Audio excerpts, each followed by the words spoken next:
Tuesday, July 5th. Sorry for a couple-minute delay. We had a busy committee evening. I'd ask that you rise and all join me in the pledge. I pledge allegiance to the flag of the United States of America and to the republic for which it stands, one nation, under God, indivisible, with liberty and justice for all. Mr. Clerk, please call the roll.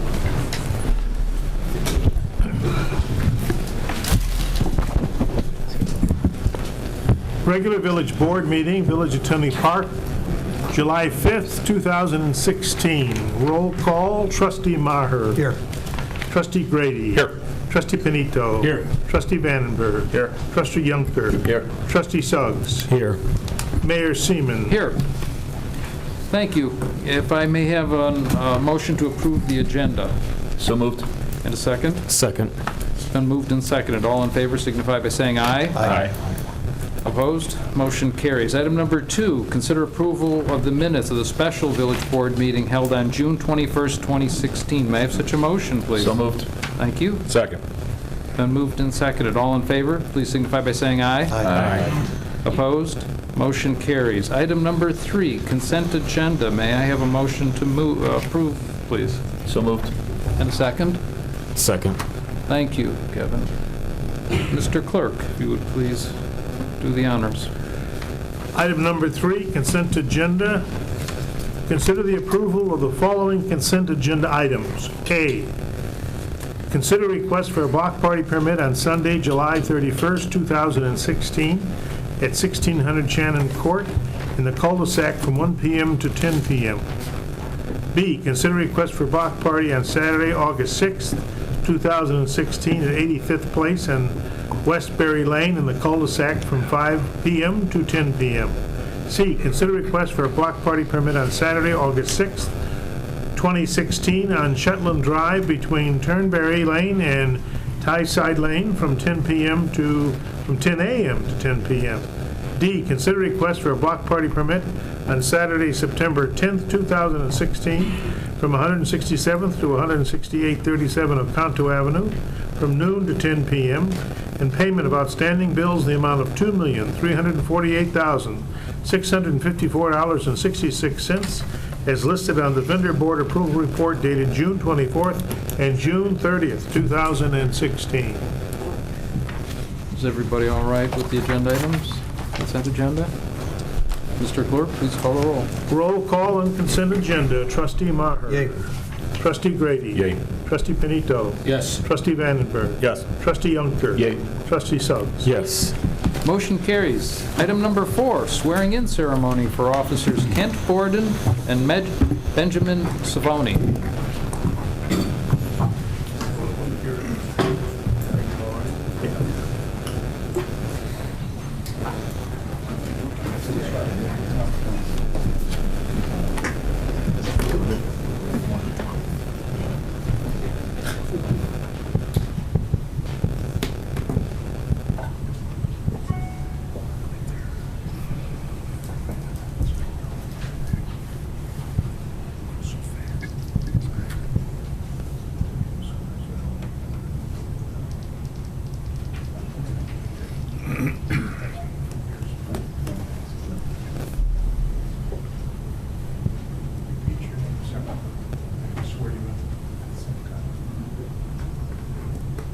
I, Kent Borden, Do solemnly swear that I will support the Constitution of the United States, that I will support the Constitution of the United States, the Constitution of the State of Illinois, the Constitution of the State of Illinois, the ordinances of the Village of Tinley Park, the ordinances of the Village of Tinley Park, and that I will faithfully discharge the duties and I will faithfully discharge the duties of police officer of police officer according to the best of my ability, according to the best of my ability, so help me God. so help me God. Congratulations.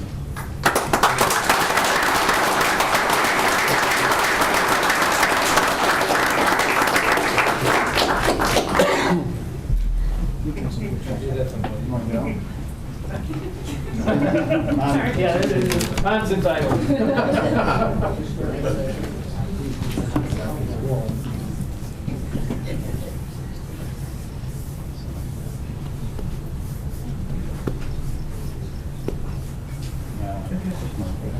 Okay, don't go away, we're not done. Yes, sir. We're not done. We're going to do the law enforcement oath of honor. Same thing if we can do it together. You don't have to state your name. Please repeat after me. On my honor, I will never betray my badge, On my honor, I will never betray my badge, my integrity, my character, or the public trust. my integrity, my character, or the public trust. I will always have the courage to hold myself and others accountable for their actions. I will always have the courage to hold myself and others accountable for their actions. I will always uphold the Constitution, I will always uphold the Constitution, my community, my community, and the agency I serve. and the agency I serve. Thank you very much. All right.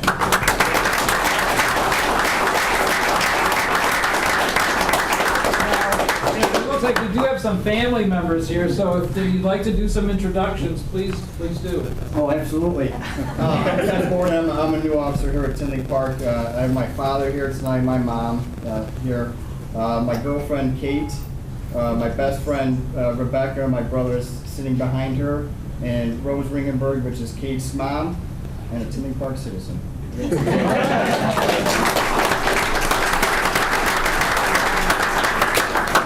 I'm Benjamin Safoni. This is my first police job.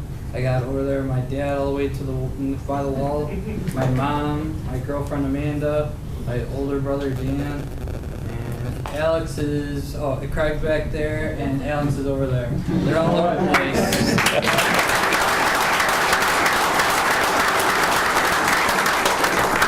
Welcome aboard. We're glad to have you with us, gentlemen. Thank you.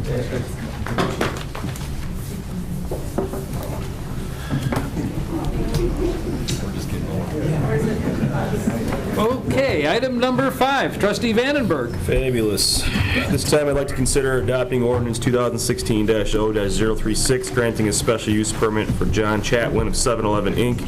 for the operation of an automobile service station at 7601 159th Street within the B3 General Business and Commercial Zoning District. Do we have a second? Second. Thank you. Thank you.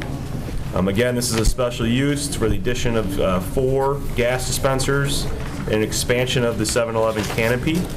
The property owner cooperated with staff and eliminated the northeast access on 159th Street. They are enhancing the landscape. There was a couple of concerns the Plan Commission wanted to address to this board, and that was the adequate width of the access lane north of the canopy. The village engineer stated it was fine, it was adequate. They also wanted to eliminate or limit the exit on 159th Street to right out only. However, IDOT approved a full access. This did pass the Plan Commission 6-2 and is up for adoption this evening. Anybody from the board have any questions? Anybody from the public care to comment? Let the record reflect there are none. Mr. Clerk. Item 5 on final roll call, Trustee Maher. Yay. Trustee Grady. Yay. Trustee Panito. Yes. Trustee Vandenberg. Yes. Trustee Yunker. Yay. Trustee Suggs. Yes. Motion carries. Item number 6, Trustee Vandenberg. Thank you. For adoption this evening, I move to consider adopting ordinance number 2016-0-037, granting a special use for property located at 19100 Ridgeland Avenue. May we have a second? Second. Thank you, Thanks, Kevin. Kevin. Again, this is for AT&T. This is special use on behalf of Live Nation at the Hollywood Casino Amphitheater. They have erected an antenna at 48 feet attached to the amphitheater structure and will be painted to match the structure. This was a unanimous vote in favor. Very well. Anybody from the board have any questions? Seeing as this on for adoption, anybody from the public care to comment? Let the record reflect there were none. Mr. Clerk. Item number 6, ordinance 037 on final roll call, Trustee Maher. Yay. Trustee Grady. Yay. Trustee Panito. Yes. Trustee Vandenberg. Yes. Trustee Yunker. Yay. Trustee Suggs. Yes. Motion carries. Item number 7, Trustee Vandenberg. Again, eligible for adoption. I move to consider adopting ordinance number 2016-0-039, granting variations from the allowable number of signs and total allowable sign area for wall signage for the Verdoliak Law Firm at 7711 159th Street within the B3 General Business Commercial Zoning District. Do we have a second? Second. Thank you. Thanks, Brian. Again, this variation is for the number and the size of the signs that they requested. They requested 3 signs. The Plan Commission approved 2 of them, which would be for the north and east sides. They requested 142 square feet of sign area, and the Plan Commission approved 70 square feet. This passed the Plan Commission and was voted at 3-2. And I don't believe anybody from Verdoliak is here. I think their counselor was here. Do you have anything to add to that at all? You guys are fine with the recommendations by the Plan Commission? ZBA. Oh, pardon me, the ZBA. Yes. Thank you. Very well. Any comments or questions from the board? This item is on for adoption. Anybody from the public care to comment? Let the record reflect there were none. Mr. Clerk. Item 7 on final for ordinance 039. Roll call. Trustee Maher. Yay. Trustee Grady. Yay. Trustee Panito. Yes. Trustee Vandenberg. Yes. Trustee Yunker. Yeah. Trustee Suggs. Yes. Motion carries. Item number 8, Trustee Vandenberg. I have conflicting information here. Is this up for adoption this evening, or is this first reading this evening, Paul? Because on my This is. cheat sheet, it's first reading. You know what, you print off. All right, so this is up for adoption as well. So at this time, I move to consider adopting ordinance 2016-0-040, granting a 25-foot variation for a fence where the front yard setback requirements is 25 feet at 17004 Odell Avenue in the R4 Single Family Residential District. May we have a second? Second. Thank you. Appreciate it. Our petitioners, Kenneth and Sherry Craig, have requested a 25-foot front yard setback to replace an existing fence located along the edge of a sidewalk. This was also passed the ZBA. Anybody from the board have any questions? Anybody from the audience care to comment or question? Let the record reflect there were none. Mr. Clerk. Item 8 on final, ordinance 040. Roll call. Trustee Maher. Yay. Trustee Grady. Yay. Trustee Panito. Yes. Trustee Vandenberg. Yes. Trustee Yunker. Yay. Trustee Suggs. Yes. Motion carries. Item number 9, Trustee Vandenberg. Thank you, Mayor. This time, I move to consider authorizing an amendment to a professional services agreement with GovTemp USA for provision of an interim community development director, GovTemp renewal. May we have a second? Second. Thank you. Thanks, Brian. Due to the recent retirement of the building commissioner, the departure of the assistant village manager and the planning director, it is recommended that this village renew the professional service agreement with GovTemps that expires on July 31st, 2016, to fill the position of interim community development director, providing for management and staffing coverage.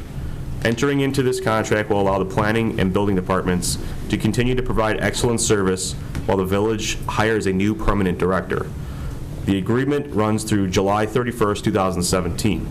The village has previously utilized the services of GovTemps USA, LLC, and has been pleased with their services and the staffing candidates that they have offered. GovTemps will continue to be paid $91 per hour. However, the interim community development director, Paula Walrick, will be paid $65 per hour by GovTemps.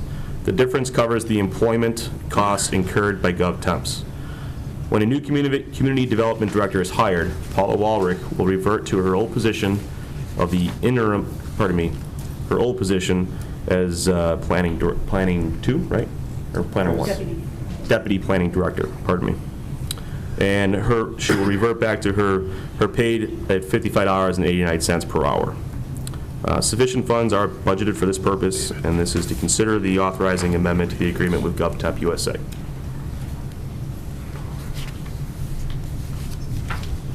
Anybody have any question or comment? All right, Mr. Clerk, please call the roll. Item 9 on roll call. Trustee Maher. Yay. Trustee Grady. Yay. Trustee Panito. Yes. Trustee Vandenberg. Yes. Trustee Yunker. Yay. Trustee Suggs. Yes. Motion carries. Item number 10, Trustee Grady. Thank you, Mr. Mayor. I'd ask the board to consider authorizing a settlement agreement with Trace Ambulance. May we have a second? Second. Thank you. In April 2015, Trace Ambulance filed a lawsuit against the village alleging claims against the village related to the village's prior contract with Trace, under which Trace provided ambulance services to the village. In order to settle this claim and avoid further litigation expense, both sides have reached an agreement where the village will pay Trace Ambulance $147,500 to satisfy all claims. This item is the subject of some long conversations, some long work with attorneys, and I believe that this, I think, fairly puts to rest a long-standing item. I know there's some comments. Before the vote this evening, if I could address the board and the audience. Good evening. And regarding to item 10 on this evening's agenda, the settlement agreement with Trace Ambulance, and to continue to promote 100% transparency among the elected officials, I would like the following to be placed on the record. I, Jacob Vandenberg, have 0% financial interest in any of Trace Ambulance's companies, nor any other ambulance company.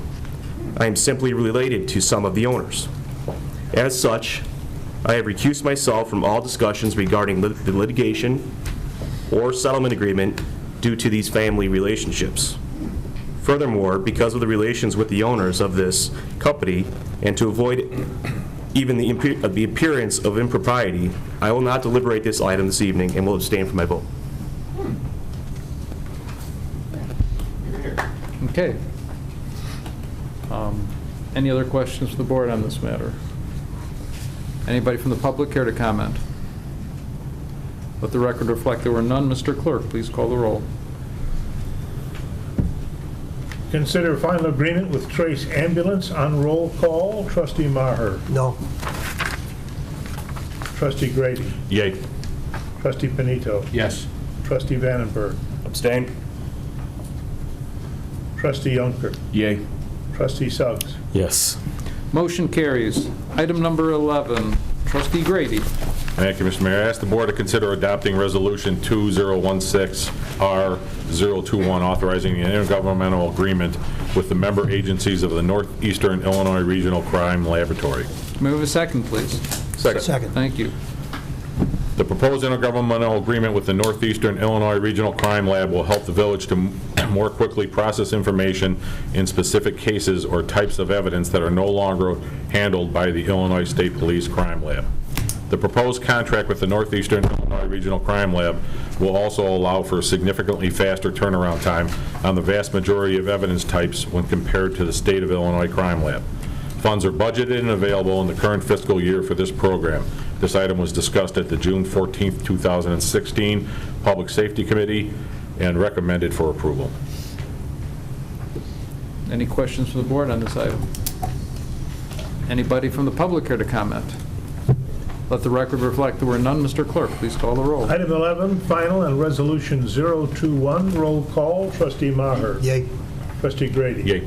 Trustee Panito. Yes. Trustee Vandenberg. Yes. Trustee Yonker. Yay. Trustee Suggs. Yes. Motion carries. Item number 12, Trustee Panito. I'd ask the board to consider awarding a contract. Actually, there's 3 items here. I'll break it down separately. There's a couple buildings in town that have been vacant for a long time. The staff has got the attorney to go to court. We've got orders whereby the buildings can be demolished. We asked to have all 3 bid as a group and to have each one bid separately. These each came out cheaper separately from 3 different companies than all together. So I'll go through them one at a time.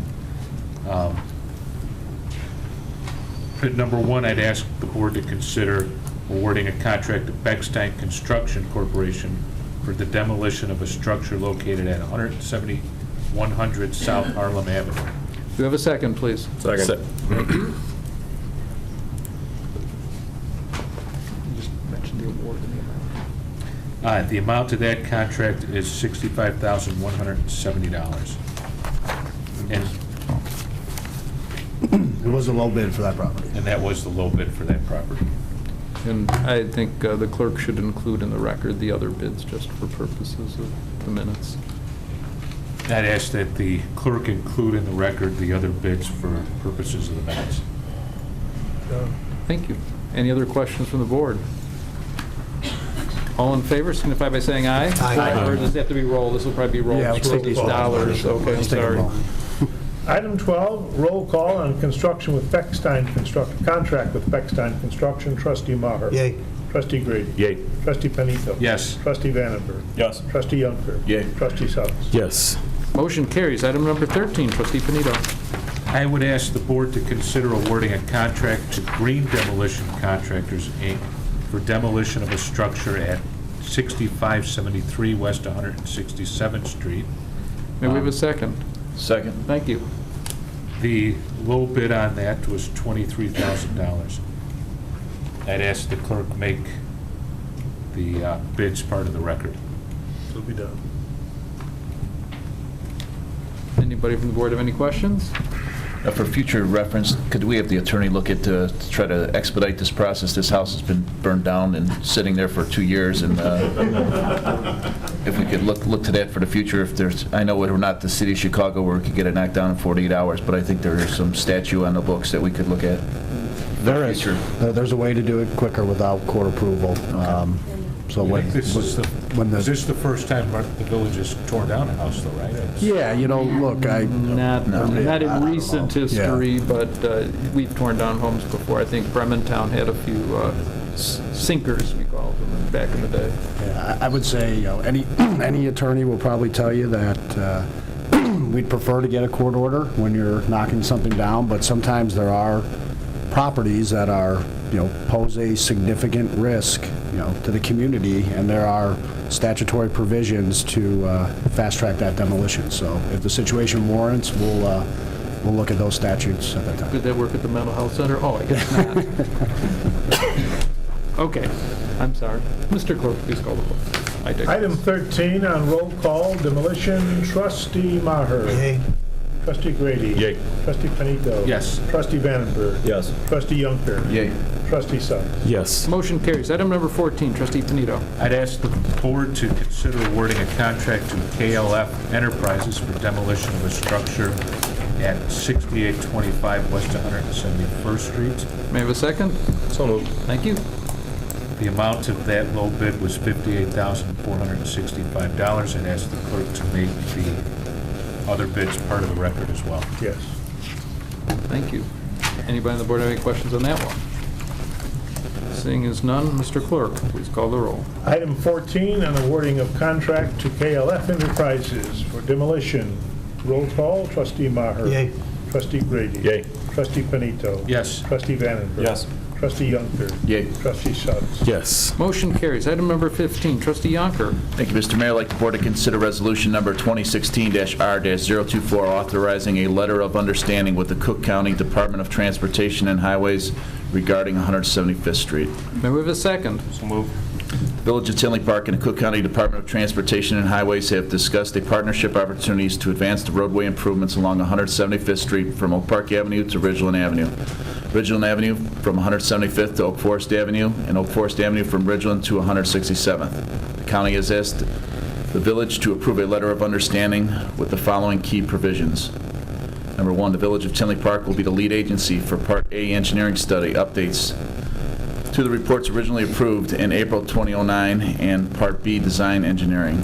Cook County Department of Highway will provide 100% reimbursement to the Village of Tinley Park for leading Part A engineering study updates and completion of Part B design engineering. 3, right-of-way easement, if required, will be secured by the village at its own expense. This item was discussed June 21st, 2016 at the Public Works Committee and recommended for approval. This is the beginning of what has been a tremendous journey on the part of this village, going back, as you can see, this was originally approved in April 2009 to do the improvements around 175th Street between Oak Park Avenue and Ridgeland. This is really a part of the encouragement between the county was basically, the president of the Cook County Board right now has two priorities, jobs and economic development. The capacity to trigger some development in downtown Tinley and what this road improvement would do is all part and parcel of that conversation. So we're very pleased because as a parishioner of St. George Church and the recipient of many questions, I think every time I go to church over there about the condition of that street, this is going to be a welcome improvement. What happens with these improvements is they upgrade them, so it won't. This isn't just covering the street. This is actual sewers, curbs, gutters. It brings it up to an urban standard.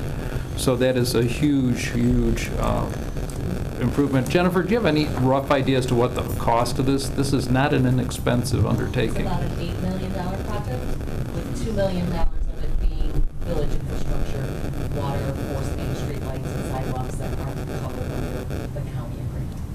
So getting a tremendous value for your village dollar in this particular project. So congratulations to Public Works and Trustee Yonker, who I'm sure will see this thing brought to conclusion, and we'll have ourselves some good roads. So long awaited. All in favor, please signify by saying aye. Aye. Opposed? Motion carries. Item number 16, Trustee Yonker. Thank you, Mr. Mayor. I'd like the board to consider entering into a contract with Aries Incorporated for variable frequency drive replacement at post number 1. May we have a second? Second. Thank you. Variable frequency drives at the Village Post 1 station, 167th Street. Water to the residents were installed in the late 1990s. The drives have in excess of 30,000 hours of service life and are approaching recommended replacement age. One drive was replaced in fiscal year 2016. The project scope includes removal and replacement of the 2 of the 4 drives at this location. This will leave 1 drive to be replaced in a subsequent maintenance project. The village water pumping stations provide water to over 100,000 residents and retail and wholesale service area. Bids were received on June 27th, and Aries was the low bid at $54,590. Aries has previously performed work for the village and his performance to be acceptable. The bid amount is $5,410 under budget for this amount of this project. This item was discussed at the Public Works Committee meeting held prior to the village board meeting. Anybody have any questions about this one? Mr. Clerk, please call the roll. Item 16 on payment of contract with Aries for water. Drive, actually. Trustee Maher. Yay. Trustee Grady. Yay. Trustee Benito. Yes. Trustee Vandenberg. Yes. Trustee Yonker. Yay. Trustee Suggs. Yes. Motion carries. Item number 17, Trustee Yonker. Thank you, Mr. Mayor. I'd like the board to consider awarding a contract to J.J. Newell Concrete Contractors for the 2016 concrete flat work and curb program. May we have a second?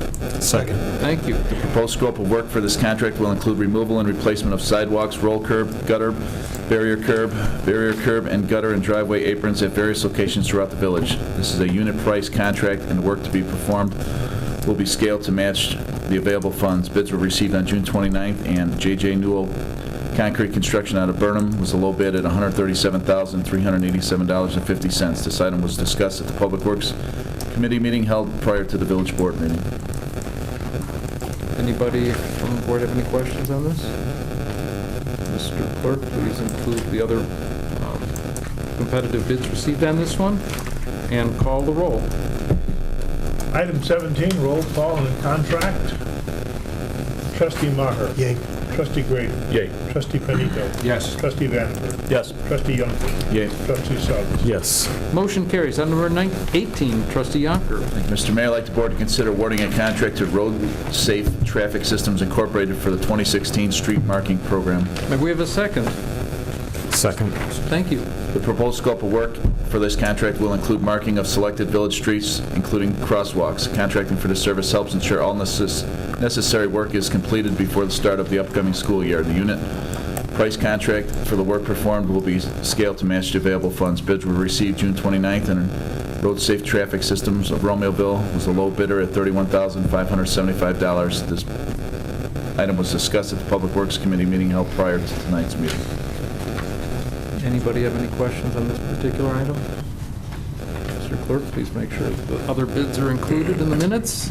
And this time, please call the roll. Item 18 on awarding of contract with roll call. Trustee Maher. Yay. Trustee Grady. Yay. Trustee Benito. Yes. Trustee Vandenberg. Yes. Trustee Yonker. Yay. Trustee Suggs. Yes. Motion carries. Item number 19, Trustee Yonker. Thank you, Mr. Mayor. I'd like the board to consider awarding a contract to FH Passion for Post 6 warning siren replacement. We have a second. Second. Thank you. The proposed project for removal of one of the village warning sirens, which is located at Post 6 lift station, is at approximately 163rd and 84th Avenue. The current siren is approximately 40 years old and in need of replacement. The project also includes all related facility repairs as necessary to complete the job. The proposed contract award is part of the State of Illinois' competitively bid job order contracting program. Funds for this project are included in the current fiscal year budget. This item was discussed at the Public Works Committee meeting held prior to tonight's village board meeting at a cost not to exceed $38,625.59. Any questions from the board? Mr. Clerk, please call the roll. Item 19 on contract, replacement of siren. Trustee Maher. Yay. Trustee Grady. Yay. Trustee Panito. Yes. Trustee Vandenberg. Yes. Trustee Yonker. Yay. Trustee Suggs. Yes. Motion carries. Item number 20, Trustee Yonker. Thank you. I'd like the board to consider adopting Resolution 2016-R-023, authorizing a real estate sale agreement with Intercontinental Real Estate and Development Corporation and Odyssey I-80 LLC. May we have a second, please? Second. Thank you. The village has been in discussion with Intercontinental Real Estate and Development Corporation for the purchase of 2 sets of properties for the roadway expansion project that will include the intersection improvements at 191st Street and Harlem Avenue, extending 191st Street to Oak Park Avenue. The village is in receipt of a grant for this $6.6 million road extension with a leverage ratio of 5.7 to 1. Grant provides $5.70 for each village dollar. The first area of the property is for 0.949 acres needed to accommodate the curvature of the road off Harlem Avenue going east. The second area of land is a 1.71 acre piece that would connect 191st Street up to Oak Park Avenue. The negotiated price for the 2 areas are $103,300 and $186,219 respectively, for a total of $289,519. This item was discussed at the Public Works Committee meeting held on June 21st, 2016, and is eligible for adoption. This item is up for final reading. Anybody on the board have any questions about it? Anybody from the public have any questions or comment? Let the record reflect there were none. Mr. Clerk. Item 20 and final for Resolution 023, roll call. Trustee Maher. Yay. Trustee Grady. Yay. Trustee Panito. No. Trustee Vandenberg. No. Trustee Yonker. Yay. Trustee Suggs. Yes. Motion carries. Item number 21, Trustee Vandenberg. Thank you. I'd like the board to consider ordinance 2016-0-041, amending the village zoning ordinance to establish a Rich Township Entertainment District overlay district. May we have a second? Second. Thank you. Paula, would you mind explaining exactly what this is? Yes, this is an overlay district, not unlike urban overlay district, which provides an additional set of rules beyond what the underlying zoning district would require. This area is, as depicted and discussed in the last discussion with the agreement, is looked at for targeting entertainment and tourism uses. With the impact and I guess you would say burden of the Rich Township tax structure, it was discussed looking for opportunities to encourage tourism and entertainment in this district. The overlay district outlines certain uses permitted, special, and prohibited. They're listed in the ordinance. They all sort of are conducive to entertainment or tourism in some fashion. There are other aspects of the code of the district, overlay district. They are probably the most important. That would be the use of an existing sign that is out there that's been used in the past for the outdoor music theater. That's the slide. That's the area that we're talking about. The district does not include any residential or industrial properties. The overlay district does provide for the continued use of that sign that would advertise for businesses related to, again, entertainment and tourism that are located within that district. There are specific regulations in there outlining the electronic message board. These are the same parameters that were included in the recent adoption of the sign text amendments. The overlay district also provides for some wayfinding signs put up on behalf of the village. And just to be clear, it is going to be a larger sign that's currently there. Yes, I believe the sign that's out there is 70 feet, and they're discussing a proposal of an 80-foot sign. Is the current sign conforming to our village codes? No.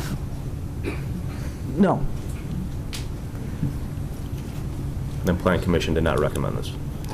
The Plan Commission was concerned about who would be able to advertise on that sign. The concept that was presented at that, to the Plan Commission was that this sign would be, I guess, an additional economic development tool for helping to advertise just those uses in the district.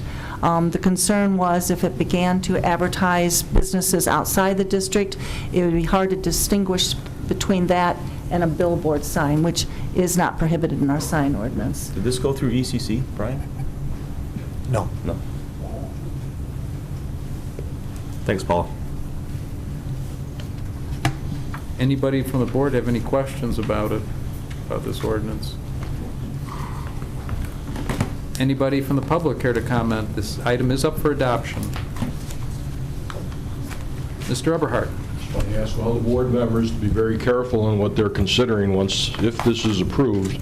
It seems like the primary objective is for entertainment and tourism business activities, and depending on what you put out there is just going to be another nail in the coffin of the Oak Park Avenue corridor.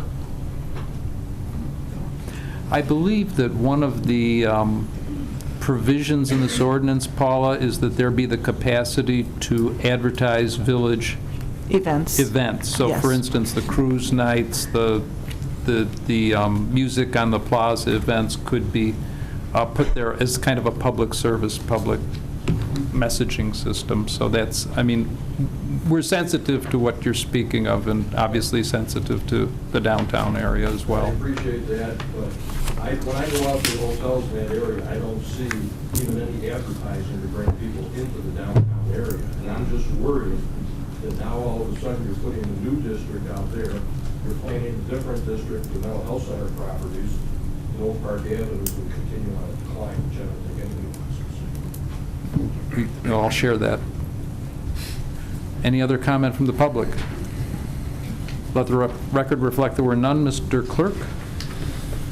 Item 21, final on ordinance 041 with roll call. Trustee Maher. Yay.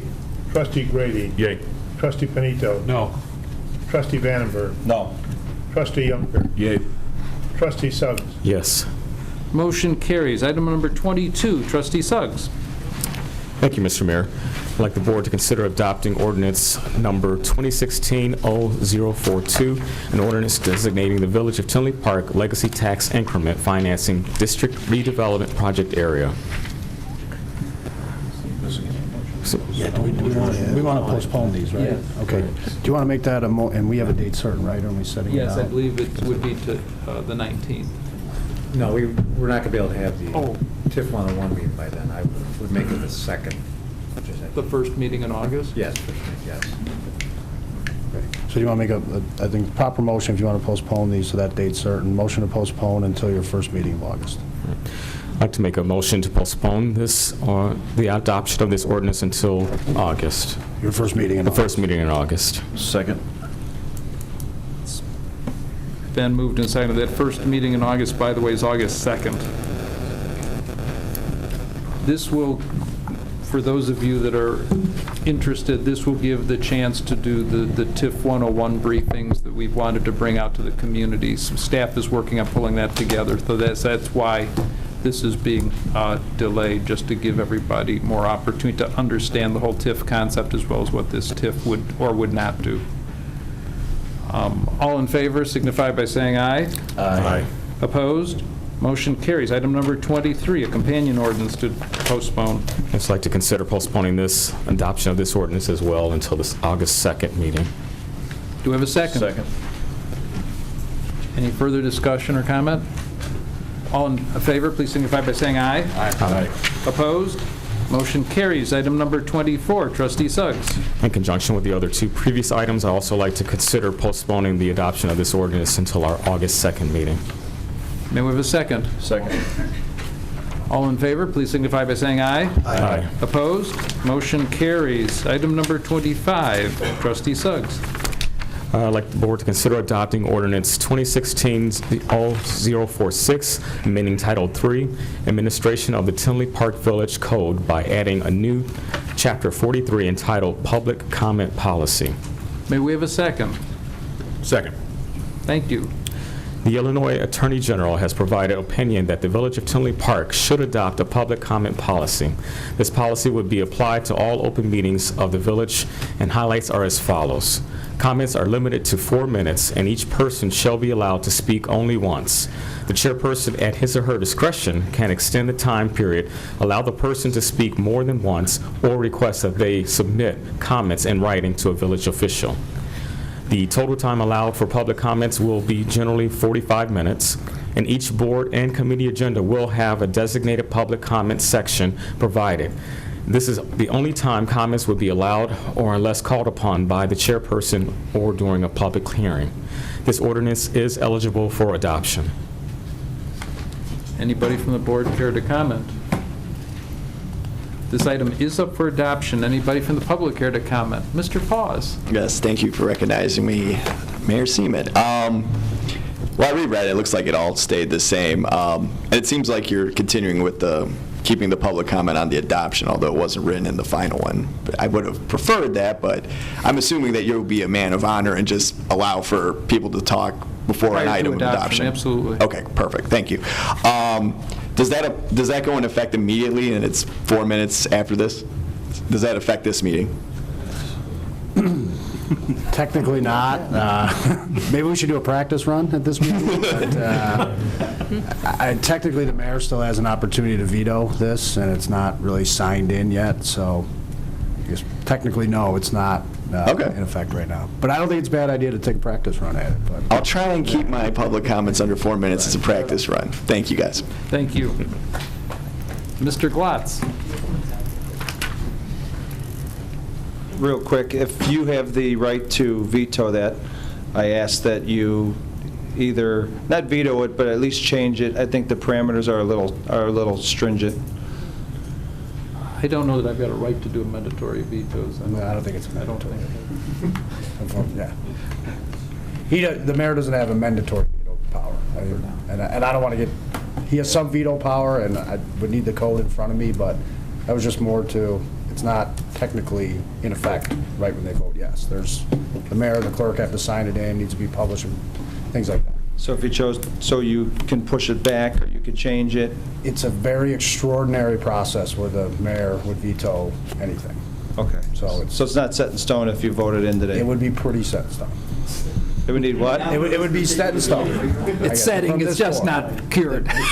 There's an option, I guess, for the mayor to do something, it's a very extraordinary option, I guess. I don't know if I'm explaining that correctly. Okay. But this board has a mandatory power. If they vote yes, it's, I think for all intents and purposes, it's set in stone. Okay. Well, for transparency, trustees, I ask that you table this and ask to change the parameters on this. I think the 45 is a little tight, and the 4 minutes may be a little tight, or even, like I said, a second time, like if someone speaks, you can never go back up there and make it another observation on something that was spoke of earlier, if you don't agree with it.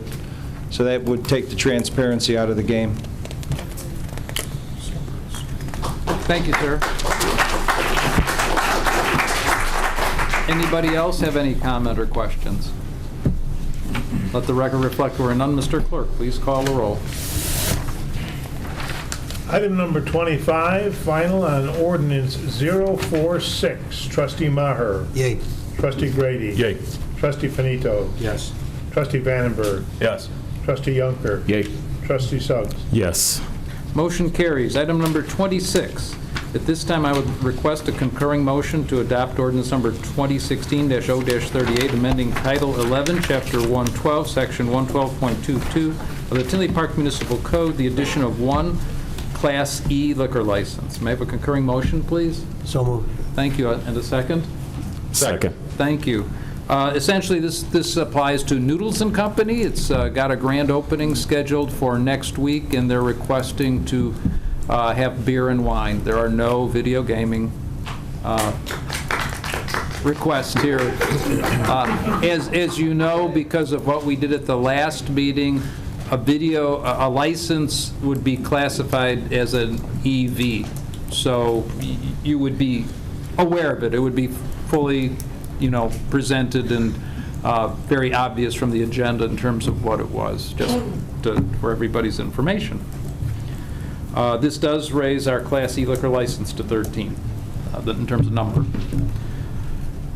This item is up for adoption. Anybody from the board care to comment? Anybody from the public care to comment? Let the record reflect there were none. Mr. Clerk, please call the roll. Item 26, approval on ordinance 038, roll call for noodles and beer. Trustee Maher. Yay. Trustee Grady. Yay.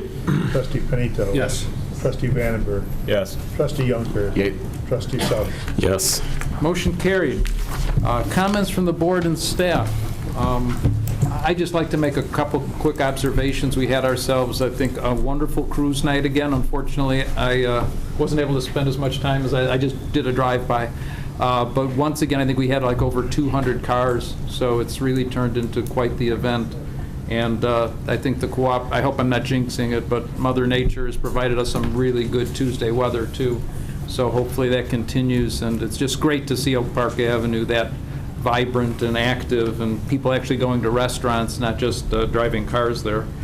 The other point I'd like to make is, well, we became aware last week that Panduit Company will be donating the land necessary to build the pond at the area that is the subject of conversation with the TIF district. So that is a huge, huge burden that is off the backs of the village, and will give us a little bit more opportunity to do some, to be more cost effective in terms of managing that project. It's a big project, so it's... Did they specify what land? Like the exact corner of... We're meeting with them, I think tomorrow, actually. Yeah, so that'll, I mean, it's got to be platted, I'm sure, and all the specifics, but yeah, so it's, we think that's good progress. Any from the board have any comment? Brian?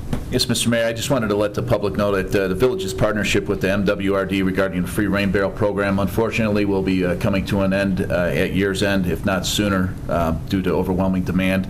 And after the first of the year, you could still purchase one, but the free program is going to end this year. And also due to overwhelming demand, its deliveries are behind. They're about 6 to 8 weeks out. So just wanted to let everyone know that. Anybody else from the board? Yes, Mr. Clerk. Well, I think that the trustees and the mayor that were there saw yet another fine example of cooperation between the Park District and the village at the 4th of July firework display last night. It was a great event. Great job. As always. Anybody else from the board?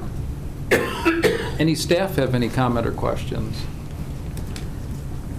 Anybody from the public care to comment? Mr. Paws.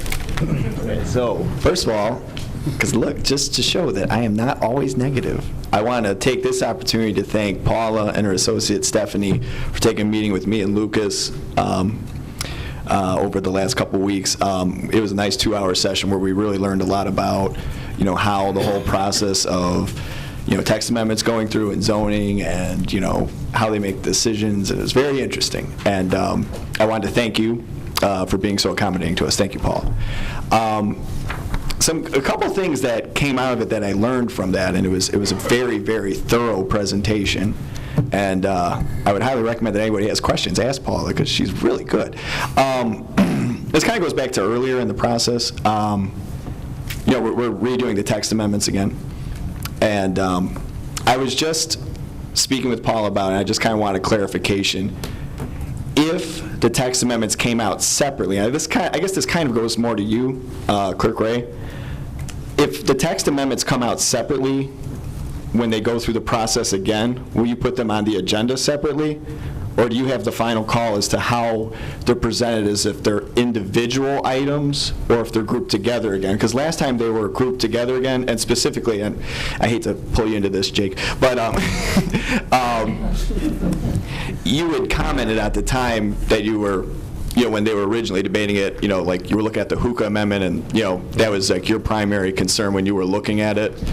And I think it would be less confusing for everybody going forward if the amendments, when they go through the process again, be presented separately. So I was just wondering, do you take the recommendation of the Plan Commission if they present them to you separately, or do you just say, no, I'm just going to lump them together or split them apart? We take the recommendation of the trustee liaison, which this case would be. Oh, so Jake would actually have that call in.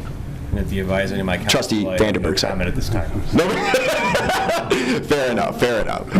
But that's typically how it's done then, the liaison between the Plan Commission and you guys, Trustee Vandenberg in this case, who I totally understand making no comment, that you usually take his recommendation. Perfect. Thank you so much for your time. Thank you, Mr. Paulus. Lucas. Hi, I just wanted to commend and thank Trustee Vandenberg for being very ethical, being forthright, upright about his relation to that one contract, and showing a prime ethical example of how to abstain from voting, and to be a prime example in the future towards how other elected officials in general should act, and I really appreciate that. Well, you're welcome. It's very honorable. Despite your terrible choice of football team.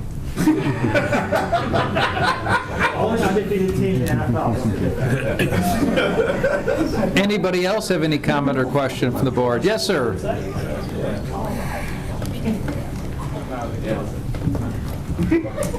Mr. Mayor? Yes, sir. A couple quick questions. In reading through the recent announcements about the DOJ investigation, one line jumped out at me. They were looking into the reserve, and there was a notation, 2 other low-income projects that are pending.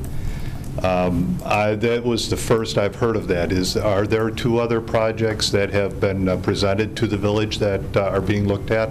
There was a project that didn't make the cut, the Pearl project, that was a senior housing facility that was off of next to St. George, actually. School, and I'm not aware of any others. All right, thank you. I was just simply going off of the news release. I had no way of verifying whether it was accurate or not.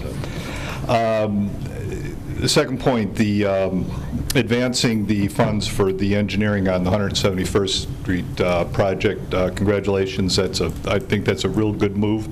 My question about that is, do we know if the county is committed to proceeding with the actual work once the engineering is done, or will that be delayed another 2 years, as they indicated their own engineering project would have to be done? I would defer to our village engineer on this one. Jennifer, you know the county better than I do on these projects. I think once that memorandum is signed off, I think it gets incorporated in their budgets and their road programs, but I'll defer to you. You know better than I. In their multi-year program, which is a program that's that they're committed to funding it when they have funding available, this is the first step. They're not going to commit to fund the project until the design is finalized and they know the exact cost. Amount. So I can't say for certain that they would commit. As anything, it's subject to their budget. So this advances that by 2 years? Yes, because if they were the lead on the engineering, they have no budget or plans to do that anytime soon. So this advances the engineering portion. Okay, good. Well, I hope my suspension will hold up for 2 more years on that, but that's good news. The discussion we've had with them is they're going to do the full improvements to the road, and when that's done, we would basically kind of take over the maintenance, so in the future, we won't have this multi-year lag in terms of getting something improved. So. Understood. Are there any particular projects in mind revolving around the extension of 191st Street across to Oak Park Avenue? Is there a specific reason for that? I'm not against it. I'm just wondering if there was a specific reason for extending the road. There is some development with promise. It's not soup yet, but it really is. It's unrelated to the road network, other than the interchange improvement at 191st in Harlem.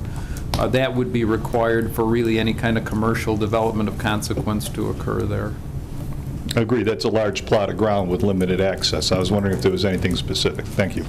And two quick comments. I think we've seen over the past several months a lot of us have gotten more educated about the nuts and bolts of the village.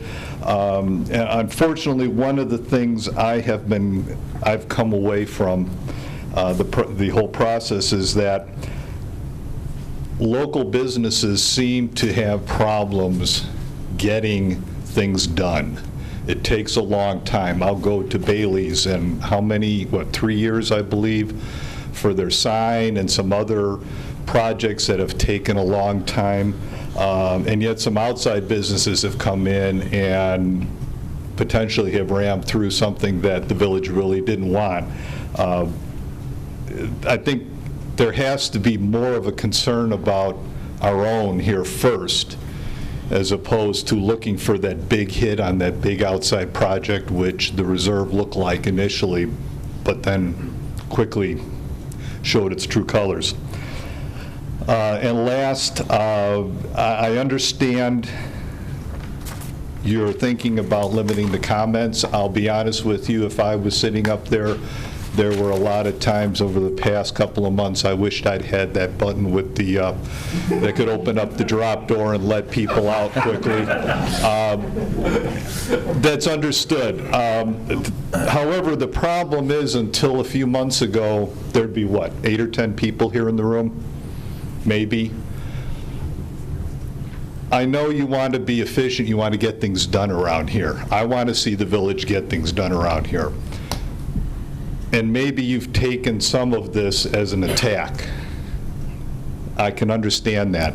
The problem is, unfortunately, it was the board and the village that put itself in this position. And to now look at us and say, well, look, we need to put a lid on it, the timing of it, I think, is a problem right now. It's a matter of the timing. I'm not sure I disagree with needing to have maybe a little more decorum, but the timing right now, you've got to win back the hearts and minds of the people of this village, gentlemen.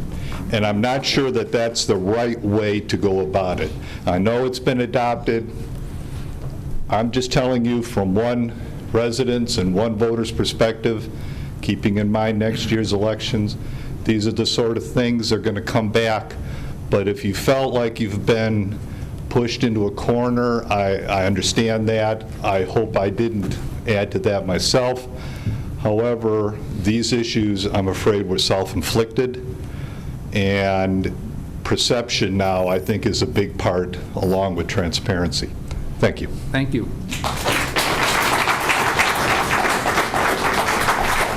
Mr. Fitzgerald. Good evening, everybody.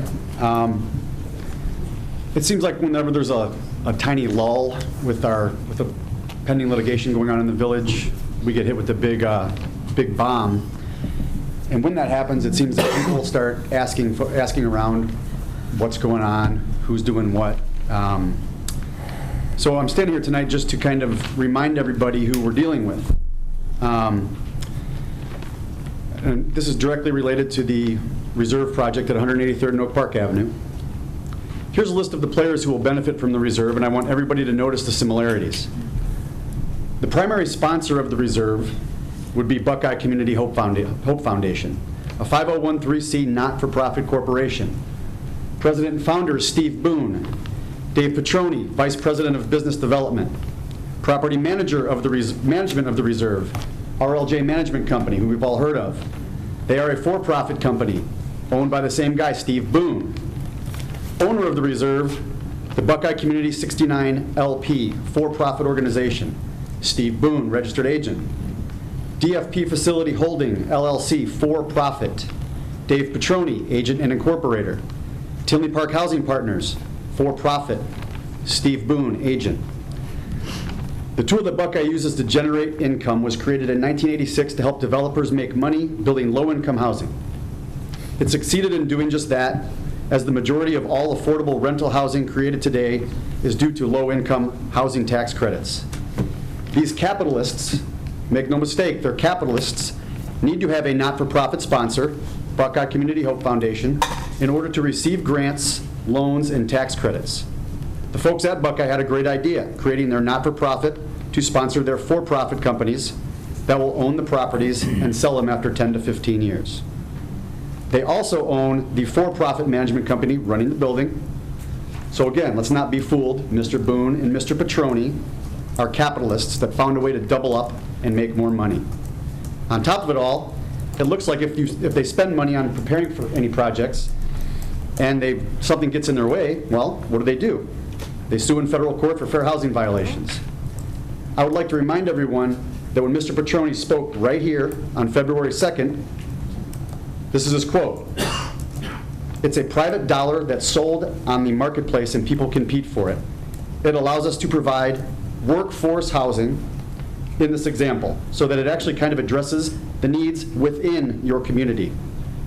It's funny, because we came here to address your needs. Now they're suing the village. My first bit of advice is for Buckeye would be to hire a public relations marketing team. The sneaky backdoor method they pulled in Tinley doesn't help their image or gain trust in the communities they want to serve. My second bit of advice would be to revise their plan for the reserve to include first floor commercial. We need commercial business, and we're certainly not willing to give up a property in a prime space such as 183rd and Oak Park Avenue. It was required when they first came to town. It was required when they wanted to change the code without going before the village board. It was required when they applied for tax credits, and it's required now. The Department of Justice has obviously heard all about Buckeye's side of the story, but no matter how flat you smash a pancake, there's always two sides to it. It's time the village tells their side of the story and make sure we remind the Department of Justice who started the trouble in the first place. The code was cleaned up illegally. Buckeye knows it was cleaned up illegally, and we should fight these charges and we should not settle. Thank you. Hear, hear. Thank you, Mr. Fitzgerald. Mr. Eberhardt.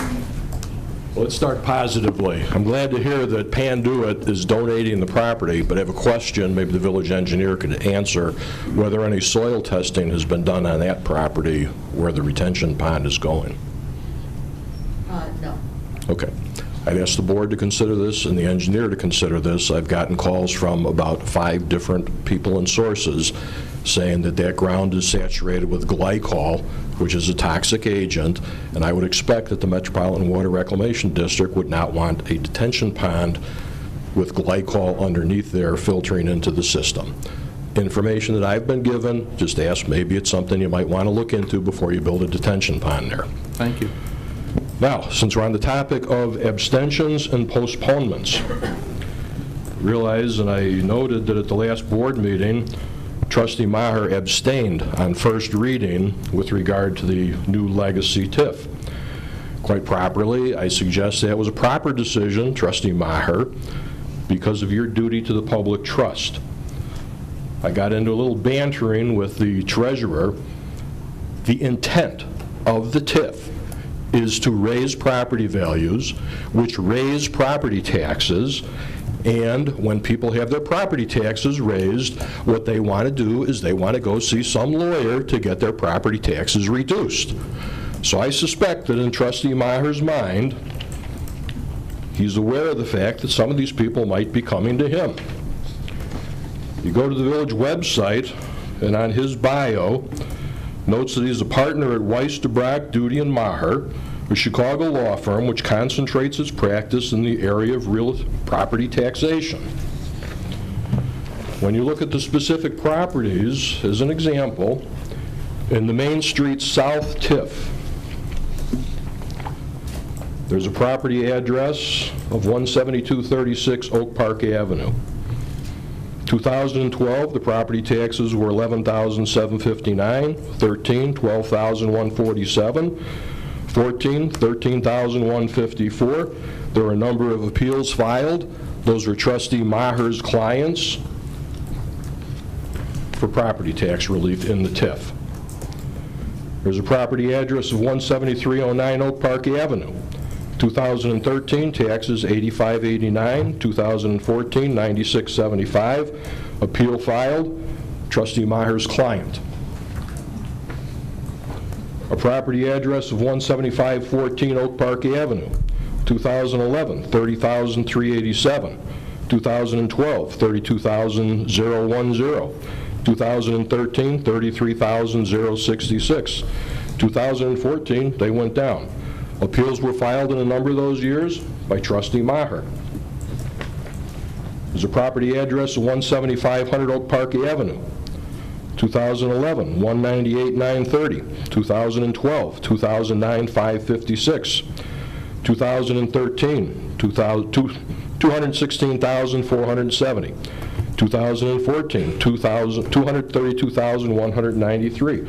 Appeals filed in every year, trustee Maher's clients. All of those are in the Main Street South TIF district. You go to the website for Weiss, DeBrack, and Duty, and they note, here's some of our clients that we represent. And these are the clients that have branches in Tinley Park. American Sales, Burger King, Coldwell Banker, Delta Sonic, Dunkin' Donuts, Gas City, which I believe is now Speedway, Hampton Inns, Rizza Motors, Walmart and Sam's Club. Clients of trustee Maher's firm, not necessarily in a TIF district, but again, the intent of the TIF is to raise value, raise property taxes, get a lawyer who sits on this board, who now appears to be abstaining now in August, because that's his duty to the public trust. But trustee Maher is not always worried about the public trust. When the South District was put together in 2003, on Ordinance 20030, or O-025, that was an ordinance adopting tax increment financing for the Village of Tinley Park, Main Street South. Eyes, Ray, Seaman, Maher, Zabraki. They needed trustee Maher's vote. You, Mr. Mayor, and you, Mr. Clerk, now needed trustee Maher's vote so that former mayor could break the tie and put in the process of creating business potentially for a sitting trustee. The conflicts don't end there. Let's remember back a few months ago, one of the first things that Bernie Brady did when he came on the board is demand that an ordinance be drafted and passed that took his property out of the Main Street South TIF district. He was a little concerned, maybe thought I was cross-examining or whatever, didn't really want to say too much about why, but he said there's potential conflicts, there's potential benefits. He understood right from the get-go his property needed to be taken out of the Main Street South TIF district. But what did trustee Maher help doing? He helped a trustee sitting at the time bring his property into the TIF district. When the original ordinance was passed, a certain trustee's property was not in the Main Street South TIF district, and it then later came in. With your vote as a trustee, Mr. Mayor, your vote as a trustee, Mr. Clerk, and your vote, trustee Maher. That was ordinance 2002-087, amending the TIF South. Excuse me, would you tell us which piece of property that was? 17514 Oak Park Avenue. It has a car dealership on it. And I thought it was a dead giveaway when I said the man was a trustee or a former trustee. And have you gone back and seen in that district which gives by far the most money to this village? That First Midwest Bank, right to the north. That is Bettenhausen. Go back and look. That was brought in Number one, Mr. Clerk. Yes. It still does not take away the conflict of interest of a sitting trustee voting on something that potentially affects his business interests. With all due respect, the fact that he brings in a lot of money doesn't necessarily mean that he's entitled to benefits under the TIF district. We all appreciate he brings in a lot of money. I have 2 Jeeps. As far as a car dealership, I would recommend everybody in this room go to him because he runs a damn good dealership. But it doesn't mean that a sitting trustee can sit there and vote and violate the public trust and put these people on the hook. What benefit has Benhausen Motors gotten out of a TIF district? What benefit? I don't know, because there's not very much transparency on why it was not in it in the first place and then why it was brought in. You know, the other point I'll make is, I'm glad we only have 4 minutes, because now we're getting into a debate. And you know, when you guys ran as Team Tinley candidates, the word debate was put on the table and you were nowhere to be seen. But I'll be happy to debate you here. Good. With regard to the TIF documents, there's also questions, and this goes along with your TIF 101, what some of these folks might want to know. There was an October 2002 TIF study done that was done before the authorizing ordinance was put into effect. And that was the TIF summary and study that did not include the properties. And then there was a later one in December after the November ordinance. When you look at the 2002 documents that you produced, Mr. Clerk, certain things had been taken out of there. One of them was the tax base and EAV table. And then when you look at the later TIF documents from December of 2002, there's that table in there, and it contains a footnote referring to a 2006 ordinance. So for the life of me, when we go through those things, we cannot figure out how a December 2002 study can have a table in there with a reference to a 2006 ordinance. This is why people complain about the transparency of the village, because yes, you sit back and say, well, it's all out there.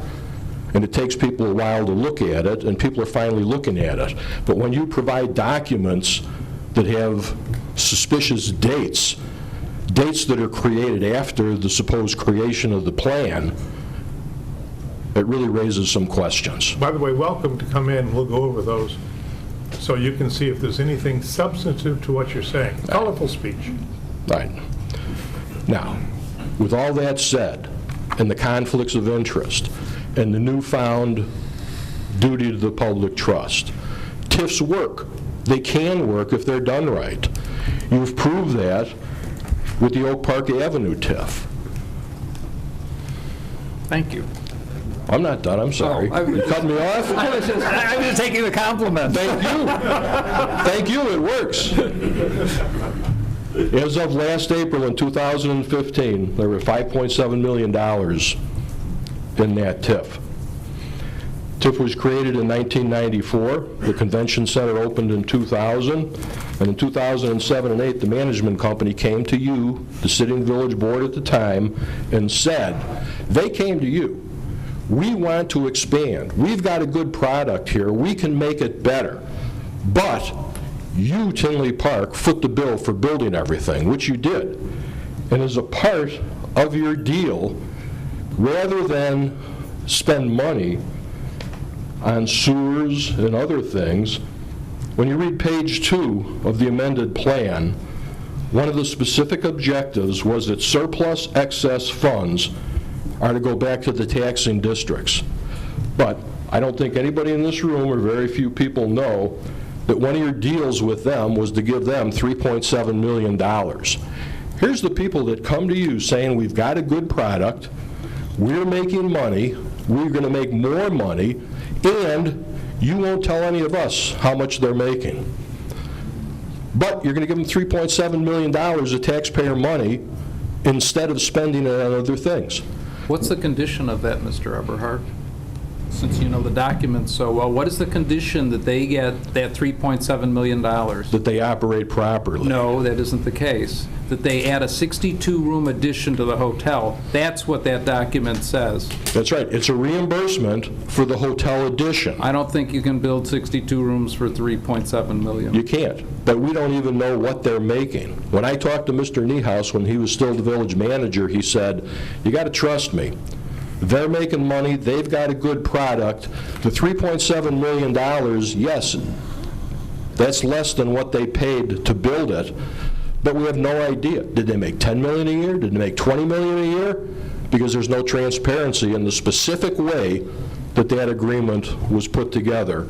You keep the taxpayers at a loss. So instead of taking money for the taxpayers, you give it to the developer.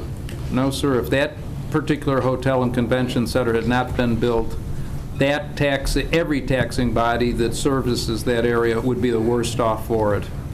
And would the village be the worst off for it, not having that regional destination in place? remember debate, gentlemen. You're nowhere to be seen. You're nowhere to be seen. Absolutely, you can count on it. It's on tape now. So you gentlemen, if you have somebody running, game on. Fitzgerald, wherever you have somebody running, the mayor said he will debate. Yep. Anybody else from the public? Mr. Glatz? Tone it down a little. First, I just wanted to thank Paula for all the hours that she's putting in, stepping up for doing the job that unfortunately is, as we've talked, is not what you've, at this time of your career, want to put in all these hours. I hope you get your wish of your replacement, so you can go back to your normal life. And I do like his shirt. The other thing I want to ask is, I spoke with Mr. Ray, and I know Trustee Grady, you're on the safety, but he speaks very highly of Mr. Maher being like the guru or the king of starting the neighborhood watch. With everything that's going on, I've been emailing back and forth with Chief Neubauer, and I was wondering if it was possible you guys could get a meeting going again, or if you could start the crime prevention committee. So maybe there's some people with some different ideas on how a neighborhood watch works, and I think it would be better coming from Trustee Grady and maybe Chief Neubauer and Trustee Maher, or the whole board, or however you think it would be best for it to work. Thank you. I think I would defer to Trustee Grady on that one, but. Well, there's been numerous suggestions that it get started again, and unfortunately, there's some facts and figures that just don't make neighborhood watch programs work anymore, okay? The old days of putting out these that were a month old in people's mailboxes by volunteers doesn't work when you can look and see something almost immediately on any type of social media. So that really doesn't work. That being said, our crime prevention officer has tried to start up the program on a couple of occasions, and at one point sent out emails and letters to former members and former block captains, and nobody came to the meetings. There wasn't any interest. The neighborhood watch program of yesteryear doesn't work when you have 911, when you have the opportunity to see it almost immediately on your phone. The getting information out, we have reverse 911 now, where we can send out, if there's a problem in the neighborhood, we send it out and it rings at your house or on your cell phone, however you have it set up. So the neighborhood watch program just isn't viable to try and run. Okay, well, if it is something, like you said, your members aren't, or the people that used to be on aren't interested, I have a long list of people that would like to assist you or help you, if that's possible, if that's... To what point? I don't, to get to what standard are you looking for, Mike? I don't know what exactly you're trying to accomplish by a neighborhood watch program. We can't have people out. No, however I you understand there are people out there doing that now, and that's... Yeah, that's crazy. But that's why I want you to get involved and maybe explain people how they can help the village that aren't aware of the correct policy to do it. We don't want people out there themselves driving around and going to get permits to, go taking classes for, to carry. We don't need that. We don't want it. It's not safe for everyone. But however, it's possible that you can implement something where people could help the village, whether it's, you're the one that's in say, any way that you could use the citizens, people want to step up and assist you. Pay attention in their neighborhood. Know your neighbors. That's the hardest. The hardest thing now is the neighbors don't know one another. They don't know when the neighbor's on vacation. They don't. And back in the day, and I'm sure Mr. Eberhardt remembers the dark days, where we had vacation watches, where people would go on vacation and we had to go and rattle their doors and pick up the newspapers, and all that did was it just kind of let the other neighbors know that someone wasn't home. But you can't do that anymore. You have to involve the neighbors, and I'm hoping that you have some type of suggestion on how this is going to help. 911, get a license plate, get a description, get the information to the police department. So you suggest maybe just on social media, we'll put, maybe they should just contact 911 if they have any concerns, take pictures, write down license plates, contact. In an emergency situation. Obviously, there are non-emergency numbers where they can contact, we don't have a 311 system like the city of Chicago, but we don't want to tie up our 911 operations with, oh, my neighbor's dog is barking, and so we have I'm to saying, observe parameters. people parking that usually you don't see around. Sure. If you see a vehicle on your street and it's occupied and it doesn't belong there, jot down a plate. Maybe you don't call, but then you hear the next day that somebody's house, had damage done or whatever. Let us know. Okay, yeah, we'll put something out like that then. Thank you. Sure. And then the other thing I wanted to ask is, there hasn't been much talk lately about the sportsplex that Matt Coughlin used to talk about when he used to have what your committees were that you guys used to have. What was that, Mayor? Well, What was that there was an engagement community group that was the part of that, but they had, the village manager and this board has authorized the exploration of a feasibility study to see what the merits of that piece are. Oh, that's good. So it's both a market and financial feasibility. Is there a market for it, and then can it sustain itself? So we'll have a better idea. How much for a study like that is that going to cost us to see what's... What was that, Dave? 50 to... Well, it depends. It depends I mean, there's an initial phase, and if you initial phase shows that it's marketable, you would go to a second phase. I mean, the studies in both phases from some other communities were as high as 75, but again, it's one of those where we'll find out when we get some of the proposals back in a few weeks. Okay, so some have been... Not 6 figures, right? No. So no, it hasn't been identified. Some of the comparable towns roughly have been running about 70, 75,000 to do this study to see if it's worth it. Yeah. Okay.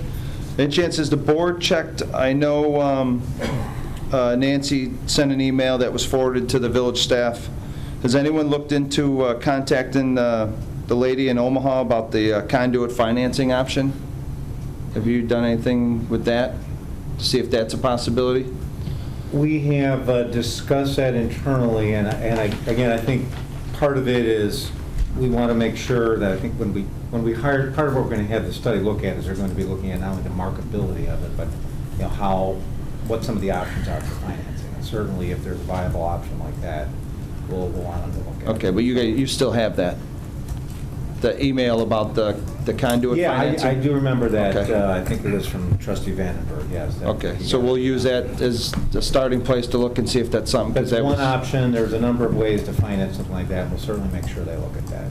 Okay. Have we weighed any more on the options of sportsplex compared to housing?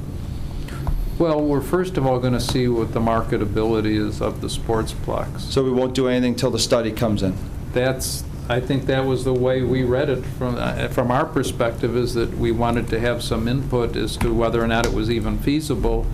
And that way, if it's on equal footing as, say, residential, then it gets that, okay, the level of hopefully it's consideration. feasible. We're going to spend 75 grand and figure out, no, we can't do it, but we have to do it to get to that step. The manager spoke to it in being 2 phases. So the market will determine first if it's even. Then, if the market isn't there for it, then you don't even spend the money on the financial viability. You just take it off the plate. Okay, thank you. You're welcome.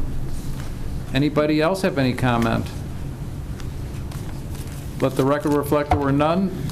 All in favor of adjournment signify by saying aye. Aye. Opposed? Motion carries. Thank you all for joining us.